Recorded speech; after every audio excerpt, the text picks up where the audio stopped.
Por que teatro? Eu amo teatro porque me fascina. E também sempre fascinou a ideia de você tocar alguém, fazer rir, chorar, fazer a pessoa refletir. É uma forma que você tem de se conhecer.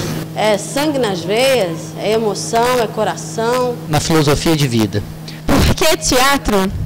Porque a partir do momento que você se conhece, sabe como que você é, quais são os seus princípios, limites e tudo mais, no geral, você começa a compreender o que está à sua volta. Também pelo calor do público. É reação. Eu acho que é uma forma de você estar próximo do ser humano. Você sente o calor ali na hora. E é um sonho, porque você vivencia outras vidas. Eu acho muito bacana. Por isso que eu gosto muito.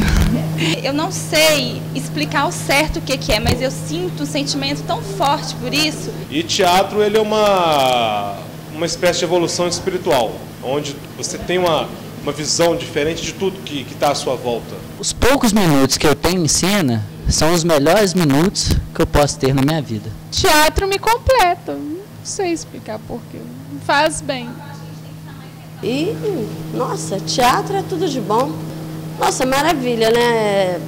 Projeto infantil, então, eu tenho um carinho muito grande, porque a criança, se ela gostar, ela mostra na hora, e se ela não gostar, o ator, é a prova do ator. Eu acho que todo ator tinha que fazer infantil.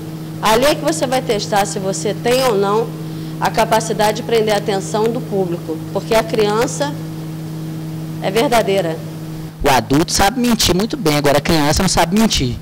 Então, se ela gostou do espetáculo, no final do espetáculo a gente tem essa troca, se ela realmente gostou ou se ela não gostou. E porque você vê nos olhos dos espectadores o sentimento deles, as reações. É tão bom ter esse feedback tão rápido e esse amor das crianças também, que é muito importante para a gente.